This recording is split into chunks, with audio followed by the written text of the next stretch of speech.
El WISC no solo es aplicar, sino que también es calificar. Para empezar, es importante conocer la edad exacta de tu paciente y escribirla en tu protocolo de registro. Después, en tu tabla llamada Conversiones de puntuación natural total a puntuación escalar, debes de convertir las puntuaciones naturales, las cuales son la suma de aciertos obtenidos de las 15 subpruebas, a puntuaciones escalares, también conocidas como típicas. Para poder sacarlas, necesitas la edad cronológica del niño y la tabla C1 del manual. Encuentras la puntuación escalar del lado izquierdo dependiendo de la puntuación natural de cada subprueba y busca la nomenclatura correspondiente a cada prueba en la parte superior. Al convertirlas, se deben de sumar las puntuaciones escalares dependiendo del índice compuesto al que pertenezcan, omitiendo las optativas. Para sacar la escala total, se deben de sumar las puntuaciones escalares de los 4 índices. En la siguiente tabla se debe calcular la media general, así como la media de comprensión verbal y media de razonamiento perceptual. Primero, para sacar la puntuación media general, se deben de sumar las 10 subpruebas y debe darte la misma puntuación que la escala total de la tabla anterior. Esto se dividirá entre 10, obteniendo así el resultado. En las siguientes dos columnas realizarás el mismo proceso, solo con la diferencia de que esta vez solo sumarás las subpruebas principales de los índices establecidos en la tabla y estos se dividirán entre 3.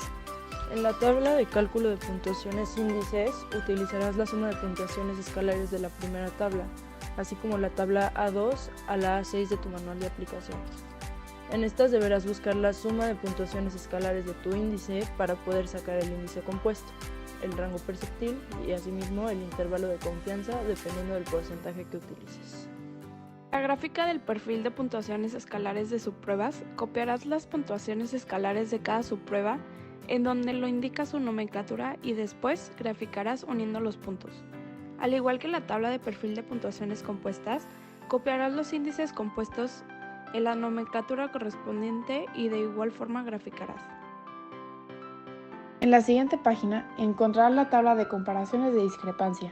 En esta se compararán los índices según sus puntuaciones compuestas, para así poder sacar una diferencia. Para sacar el valor crítico se debe utilizar la tabla B1 del manual, buscando la edad cronológica y el nivel de significancia .05 de acuerdo a los índices comparados en las columnas superiores. Para saber si existe una diferencia significativa, es necesario consultar las dos columnas previas. Una diferencia será significativa si el número de la columna de diferencia es superior al número de valor crítico.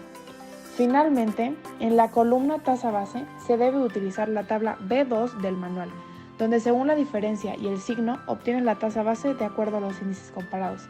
En esa misma tabla, en la segunda sección, se seguirá este mismo procedimiento, solo que ahora se compararán dos subpruebas específicas. Posteriormente, en la tabla de determinación de fortalezas y debilidades, utilizarás la puntuación escalar de cada subprueba, la puntuación media general o la puntuación media por índice según el caso. Se utilizará la media general únicamente cuando no haya una diferencia significativa entre ICB y IRP en la tabla anterior. En caso de que sí lo haya, se utilizarán las medidas del índice de comprensión verbal y el índice de razonamiento perceptual, mismos que se sacaron anteriormente. Para seguir rellenando la tabla, restarás la diferencia entre la puntuación escalar de la subprueba y la puntuación escalar media. Esto lo compararás con el valor crítico con el nivel de significancia del 0.5 obtenido de la tabla B5.